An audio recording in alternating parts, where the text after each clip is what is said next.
57. Samyutta Nikaya 12, Sutta 15, the Kaccayanagotta Sutta. The Buddha was residing in Savatthi. At that time, the Venerable Kaccayana came to where the world-honored one was.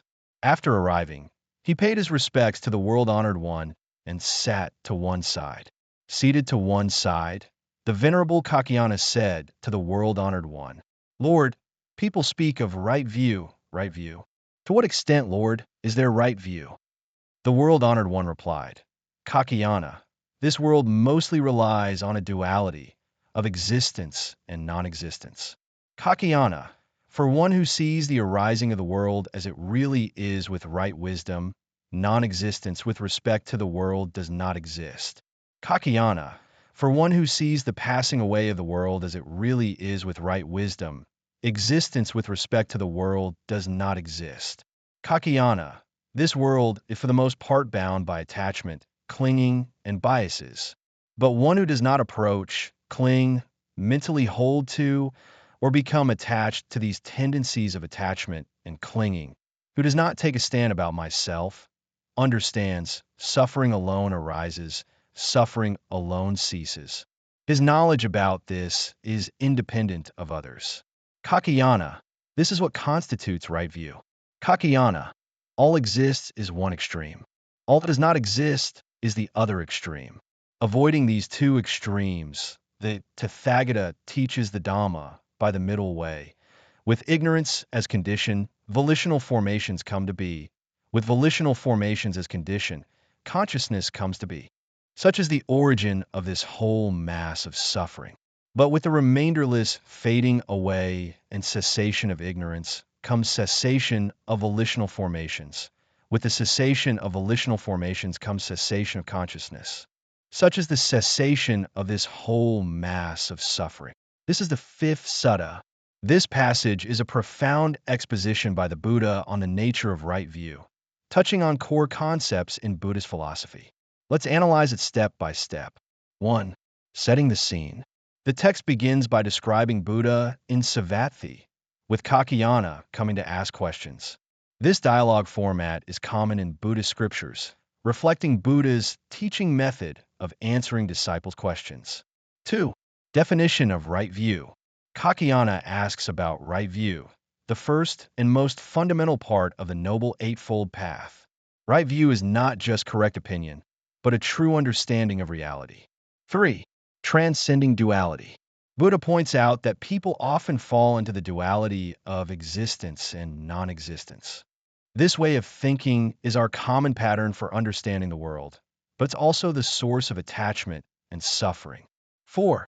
Importance of seeing things as they really are. Buddha emphasizes that when we observe the arising and passing away of the world with right wisdom, we can transcend the duality of existence and non-existence.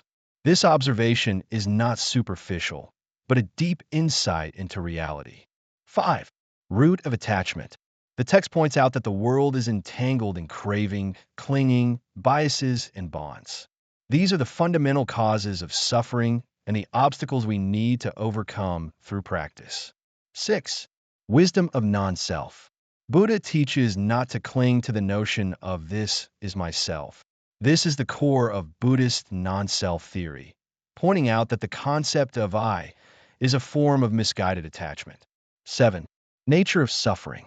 A key aspect of right view is understanding that only suffering arises, only suffering ceases. This is not pessimism, but a profound insight into the nature of life. 8. Middle way thinking. Buddha avoids the two extremes of all exists and all does not exist, advocating for the middle way. This is the essence of Buddhist thought, emphasizing balance and avoiding extremes. 9. Law of dependent origination. Finally, Buddha briefly explains the 12 links of dependent origination, showing the process of the arising and cessation of suffering, emphasizing that ignorance is the root of all suffering. This passage invites us to deeply reflect on how we view the world. We often fall into dualistic thinking patterns, simply dividing things into good and bad, right and wrong, existence and non-existence. However, This way of thinking may limit our understanding of reality. Buddha's teaching encourages us to transcend this dualistic thinking and understand the nature of the world through direct observation. This is not just a philosophical view, but a life practice. When we can detach from fixed concepts and biases and not be bound by the concept of I, we can see things as they really are more clearly. Right view is not simply an accumulation of knowledge, but a profound insight. It requires us to constantly reflect, observe, and dare to challenge our own fixed notions.